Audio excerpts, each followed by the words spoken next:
Hello दोस्तों, आपका स्वागत है हमारे चैनल इंडियन अफेयर्स पर। दोस्तों, कई बार हमारे आसपास ऐसे कई हॉरिफिक इंसिडेंट्स होते हैं जिन्हें सुनकर मन में बस एक ही ख्याल आता है कि कोई किसी के साथ इतना क्रूएल कैसे हो सकता है। ऐसे केसेस किसी को भी नाइटमेयर्स देने के लिए इनफ होते हैं और ऐसा ही एक केस अभी हाल ही में भी हुआ था। या हम ये भी कह सकते हैं कि वैसे तो उस क्राइम को 6 महीने पहले अंजाम दिया गया था, पर यह इंसिडेंट लाइट में अभी कुछ ही दिन पहले आया।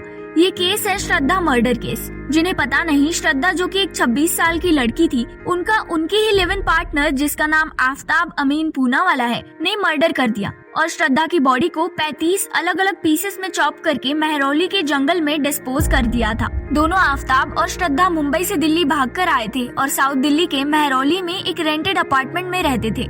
आफ्ताब ने इस क्राइम को मई में अंजाम दिया था, पर ये पूरा केस अभी कुछ ही दिन पहले सामने आया। और अब श्रद्धा मर्डर केस की इन्वेस्टिगेशन के दौरान एक और खबर सामने आई, जिसमें ये पता चला कि अक्यूज्ड आफ्ताब अमीन पूनावाला अपने रेंटेड अपार्टमेंट में एक डेट के तौर पर एक और लड़की को लेकर आए थे, जब ऑलरेडी श्रद्धा के बॉडी पार्ट्स उसी फ्लैट में एक न्यूली बॉट फ्रिज में रखे हुए थे। ये बात खुद आफ्ताब ने इंटरोगेशन के दौरान रिवील की। रिपोर्ट्स के अकॉर्डिंग आफ्ताब ने मर्डर करने के कुछ ही दिनों बाद बम्बल, जो कि एक डेटिंग ऐप है, वो इंस्टॉल कर लिया था। उसी डेटिंग ऐप पर वो एक लड़की के साथ टच में आए जो प्रोफेशन से एक साइकोलॉजिस्ट है। यहाँ एक जानने वाली बात ये भी है कि बम्बल पर ही 2019 में पहली बार आफ्ताब और श्रद्धा एक दूसरे से मिले थे। श्रद्धा का मर्डर करने के बाद आफ्ताब ने वो सब किया जिससे लोगों को लगे कि श्रद्धा जिंदा है और एकदम ठीक है। ऐसा करने के लिए आफ्ताब श्रद्धा के फोन से उन सभी मैसेजेस का रिप्लाई करता था जो श्रद्धा को उनके डेथ के बाद रिसीव होते थे। इसके अलावा वो श्रद्धा के क्रेडिट कार्ड बिल भी टाइम पर भरता था।